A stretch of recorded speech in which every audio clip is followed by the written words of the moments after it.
Praise the Lord. Hallelujah. അപ്പോൾ നമ്മൾ നോക്കിക്കൊണ്ടിരിക്കുന്നത് റോമർ 10:9.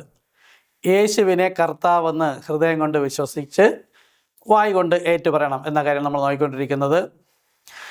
എപ്പോഴും യേശുവിനെ കർത്താവ് എന്ന്. യേശുവാണ് പുത്രൻ, പക്ഷേ പുത്രനാണ് പിതാവ് എന്ന് പറഞ്ഞാൽ ആരും സമ്മതിക്കില്ല. പക്ഷേ ആത്മീക നാമമാണിത്. പിതാവ്, പുത്രൻ, പരിശുദ്ധാത്മാവ് എന്ന ആക്ഷരിക നാമത്തിൻ്റെ ആത്മീയ നാമമാണ് കർത്താവായ യേശു ക്രിസ്തു. ഓക്കെ, നമ്മളതാണ് നോക്കുന്നത്.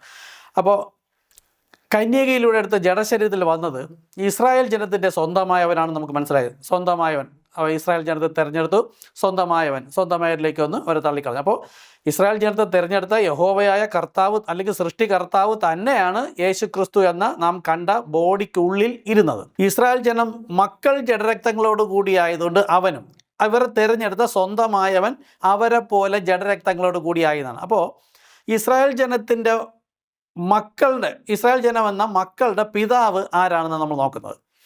യെശയ്യാ പ്രവാചകൻ 63:16 പറയുന്നു, നീയോ യഹോവേ ഞങ്ങളുടെ പിതാവാകുന്നു, യുഗാരംഭം മുതൽ ഞങ്ങളുടെ വീണ്ടെടുപ്പുകാരൻ. നോക്കൂ, വീണ്ടെടുപ്പുകാരനും യഹോവയായ കർത്താവായ ദൈവം തന്നെയാണ് പിതാവ്. ഇസ്രായേൽ ജനത്തിൻ്റെ പിതാവും യഹോവ ദൈവം തന്നെയാണ്. ഇനി മറ്റൊരു ഇണവചനം, യിരെമ്യാ പ്രവാചകന്റെ പുസ്തകം 31:9 പറയുന്നു, അവർ കരഞ്ഞുകൊണ്ടുവരും, യാചിക്കുന്നവരായി ഞാൻ അവരെ കൊണ്ടുവരും, അവർ ഇടറിപ്പോകാത്ത നിരപ്പുള്ള വഴിയിൽ ഞാൻ അവരെ നീർത്തോടുകൾക്കരികെ നടത്തും, ഞാൻ ഇസ്രായേലിന് പിതാവും എഫ്രൈം എൻ്റെ ആദ്യജാതനും. നോക്കൂ, വീണ്ടും ഇസ്രായേൽ ജനത്തിൻ്റെ പിതാവ്. നോക്കൂ, മക്കൾ ജഡരക്തങ്ങളോടുകൂടി ആയതുകൊണ്ട് പിതാവാണ് വന്നത് എന്ന് തെളിയിക്കാൻ, 2-3 വ്യക്തി അല്ല എന്ന് തെളിയിക്കാനാണ് ഇത്രയും വചനങ്ങൾ എടുക്കുന്നത്. മലാഖി 2:10 പറയുന്നു, നമുക്ക് എല്ലാവർക്കും ഒരു പിതാവല്ലോ ഉള്ളത്, ഒരു ദൈവം തന്നെയല്ലയോ നമ്മളെ സൃഷ്ടിച്ചത്. കണ്ടോ, സകലത്തിൻ്റെ സൃഷ്ടിതാവ് ഒരു പിതാവ്, അവൻ തന്നെയാണ് സൃഷ്ടികർത്താവായ ദൈവം, അവൻ തന്നെയാണ് പിതാവ്.